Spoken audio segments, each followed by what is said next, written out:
Over the last few sessions, we've noticed that Peter has unlocked the doors for the Gentiles to come into the faith. But every time the church faces the opportunity to bring outsiders in, they also face opposition. We're going to notice that theme continues, not only from chapter 10 all the way through chapter 12, but now into chapters 13 and 14. But we also come to a vitally important part of the book of Acts, because Paul is getting ready to go out on what we traditionally call his first missionary journey. Now, we're going to follow Paul on 3 of these in future sessions, but we want to talk about these missionary journeys as we open up to the book of Acts, chapter 13. It's in chapter 13 that we again are reminded that the church and the people are gathered in Antioch. The church, in many ways, as it continues to reach the Gentiles, is now going to go out from this city of Antioch. And in fact, what we have titled this particular session is the going church. And from this location, the church is not only going to go, but the church is going to send. Maybe that's one of the things we want to start by reflecting on, is this question: are we and are you a going and then by extension a sending church? Who has gone out? Who have you sent out to those who do not yet know Jesus? We find this as a model in the book of Acts, an extension of the gospel. Part of the mandate is to go and make disciples. And so from the beginning of the book of Acts, we have learned that the disciples were called to be the witnesses of Jesus, both in Jerusalem and in Judea, then in Samaria, and now to the very ends of the earth. That paradigm that we have seen from Acts 1 is now beginning to happen more completely as Paul travels out. We'll notice that there's a number of names that are mentioned here, a couple of them that are interesting. One of them actually connected to Herod from chapter 12, who's now dead. Herod is no longer speaking, but chapter 12, verse 24 says, the gospel is continuing to be spoken. It's increasing and it's multiplying. And even one of his lifelong friends is a part of this movement of the church. So in Acts chapter 13, verses 1 through 3, we'll notice that the church is worshiping, the church is praying, the church is fasting, and the church is sending and going. And in Acts chapter 13, verse 3, Paul is sent out with Barnabas to others. Now, as he goes on this journey, you can follow Paul along a map. But one of the things we want to pay attention to is Paul's strategy along the way. And in fact, if I were to outline this particular session, his strategy would actually be one of the things I want to pay attention to.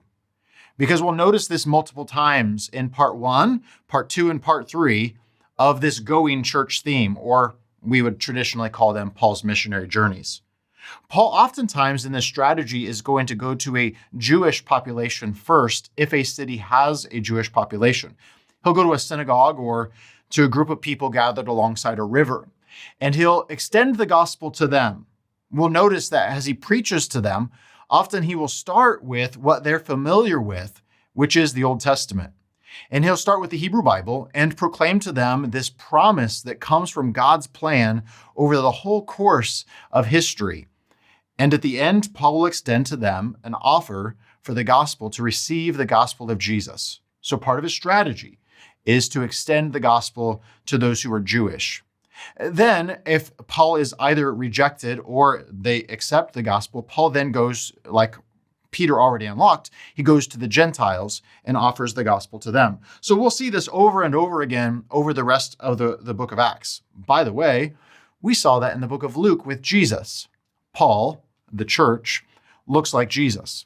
Jesus would proclaim to the Jewish populations, to the Jewish people, and oftentimes Gentiles would then come and overhear, and they would respond, sometimes with a better response than some of those who should have received their own Messiah. So the church looks like Jesus. We'll also notice that part of Paul's strategy is that he goes with people and he goes to people.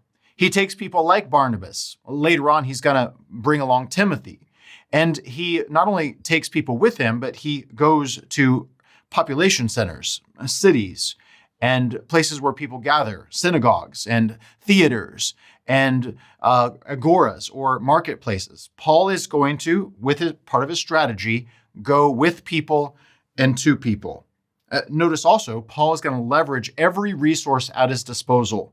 Finances, but also technology, whether that be the Roman road, the shipping lanes, or even the very letters that he writes.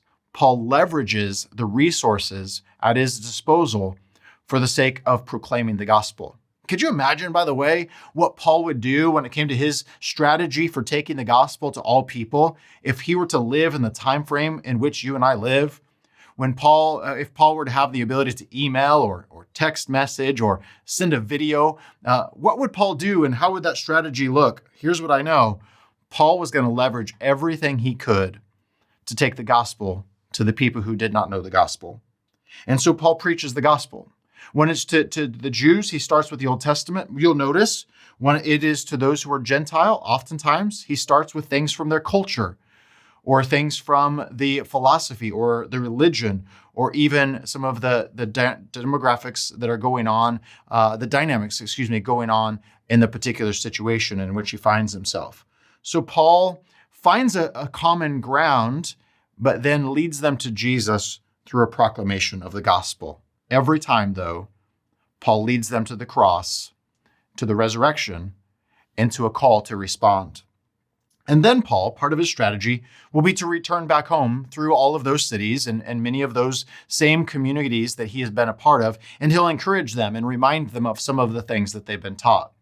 So notice Paul's strategy. We're going to see that if you read chapter 13 and 14, some patterns start to emerge. Now, you might ask, well, maybe there are some lessons then that we also can learn. That Paul, in many ways, as he goes to places where people gather, that he proclaims in sometimes public venues, and he leverages technology or the resources at his disposal to take it to a people. He contextualizes it, doesn't change the gospel, but contextualizes the gospel to meet their needs and meet them where they are and take them where they need to go when it comes to meeting Jesus. So he uses the Old Testament for some, and others he uses the culture, context, philosophy, or idolatry, and starts there to lead them to Jesus. You'll see this continue throughout. Here's the other thing that I want to pay attention to as Paul goes out and as you read chapters 13 and chapter 14, is that we are actually, as we go, to expect conflict. Paul, right away in chapter 13, encounters a Jewish false prophet. This guy's name, he has two names. One is the nickname for magician, and his name is Bar-Jesus, son of Jesus or son of Joshua. And this man, because of likely money as well as influence or power, opposes Paul's message and Paul's influence over the proconsul named Sergius Paulus.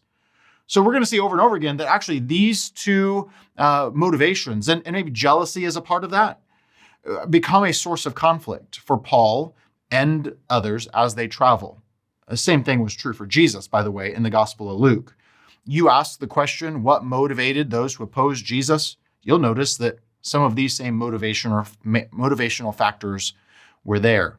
So when we go and when we send, we should expect at times to experience conflict, to find people like in chapter 13, verse 45, who are filled with jealousy.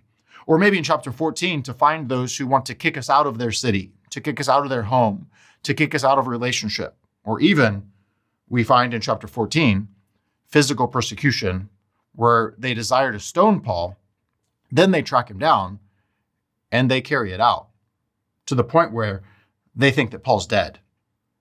So as we go and as we send, we should expect opposition and conflict, some to reject the gospel, many to oppose the gospel, sometimes motivated because of some of these dynamics as well as others. So you'll notice that trend in chapter 13 and 14. Here's the other thing, though, that we're supposed to expect. We're actually supposed to expect then that some people will change, that some will be converted, that some will continue to be transformed and come to an experience and a place where they devote their allegiance to Jesus.